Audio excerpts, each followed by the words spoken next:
ప్రభువును ప్రియ రక్షకుడైన దేవుని పేరట మీ అందరికీ శుభాభివందనములు తెలియజేసుకుంటున్నాను. జీసస్ న్యూ క్రియేషన్ మినిస్ట్రీస్ ద్వారా ఈ రీతిగా ప్రతిరోజు అనుదిన ఆహారమును మీతో పంచుకోవడానికి దేవుడిస్తున్న కృపను బట్టి దేవునికి ఎనలేని కృతజ్ఞతలు. వాక్య ధ్యానములోనికి మనం వెళ్దాము. 90వ కీర్తన 13వ వచనం. యెహోవా తిరుగుము, ఎంతవరకు తిరగక ఎందువు? నీ సేవకులను చూచి సంతోషపడుము. ఇశ్రాయేలు ప్రజలు చేస్తున్న పాపమును దుష్టత్వమును చూడలేక ఆయన ముఖము త్రిప్పేసుకున్నాడు. ఎందుకంటే ఆయన కనుదృష్టి దుష్టత్వము చూడలేనంత నిష్కళంకమైనది. హబక్కూకు 1వ అధ్యాయం 13వ వచనం. అందుకే వారి జీవితాలు భారమయ్యాయి. జీవితం అంతా దుఃఖకరంగా, ఆయాసకరంగా, నిట్టూర్పులతో కొనసాగాల్సి వస్తుంది. కారణం, వారిలో పాపం నిలిచి ఉంది. అది దేవుడు వారికి దూరంగా నిలిచేటట్లు చేస్తుంది. దేవుడే దూరమైతే ఇక శాంతి, సమాధానం, సంతోషానికి తావెక్కడిది?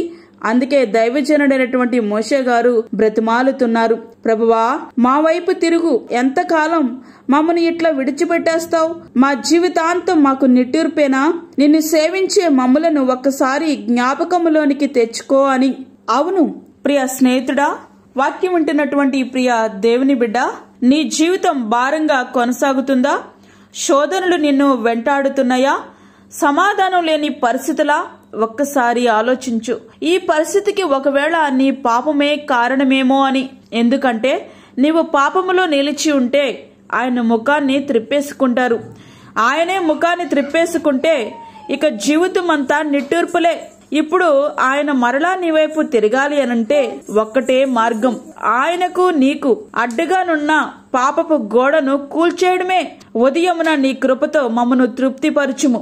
అప్పుడు మేము మా దినములన్నీ ఉత్సాహించి సంతోషించదము. నీవు మమ్మను శ్రమపరిచిన దినములు కొలది, మేము కీడును అనుభవించిన ఏండ్ల కొలది మమ్మను సంతోషపరచుము. 90వ కీర్తన 14-15 వచనాలు. తండ్రి, మమ్మను తృప్తిపరచు. అట్లా అడగడానికి మాకున్న అర్హత, మా పరిశుద్ధత, మా నీతి కానే కాదు, కేవలం నీ కృపతో మాత్రమే అని. నీవు తృప్తి పరిస్తేనే మా జీవితం అంతా మేము సంతోషించగలం. దైవజనుడైనటువంటి మోషే గారు చేస్తున్న ఈ ప్రార్థన మన జీవితాలకు గొప్ప ఆదర్శం. ఎందుకంటే వ్యర్థమైన క్రియల చేత మనలను మనం తృప్తిపరచుకోవడానికి ప్రయత్నం చేస్తున్నాం. అవి ఎప్పటికీ మనలను తృప్తిపరచలేవు సరికదా, ఇంకా నా అసంతృప్తిని పెంచి దేవుని నుండి మనలను దూరం చేస్తున్నాయి. ఆయన నిన్ను తృప్తిపరిస్తేనే అది నీ జీవితంలో నిజమైన ఆనందం. అట్టి కృప ధన్యత ప్రభు మనకి అనుగ్రహించునుగాక. ఆమేన్. ప్రార్థించుకుందాం. పరిశుద్ధుడైన తండ్రి, ప్రేమగల యేసు ప్రభువా, శ్రేష్టమైన మరి యొక్క దినాన్ని మా జీవితంలో మీరు అనుగ్రహించారు. నీకు వందనాలు. ఈ దినమంతటి కొరకు మీరు మమ్మల్ని సిద్ధపరచండి ప్రభువా. ప్రతి విధమైన శోధన, కీడు, ప్రమాదాల నుంచి మమ్మల్ని తప్పించండి. అదేవిధంగా బయటికి వెళ్తున్నప్పుడు, లోనికి వస్తున్నప్పుడు నీ కృపాక్షేమాలు మాకు తోడుగా ఉంచండి. చంటి బిడ్డలను, వృద్ధులను, గర్భిణీ స్త్రీలను, రోగులను జ్ఞాపకం చేసుకోనండి ప్రభా. వారికి ఆయుష్, ఆయుర, ఆరోగ్యాలు దయచేయండి తండ్రి.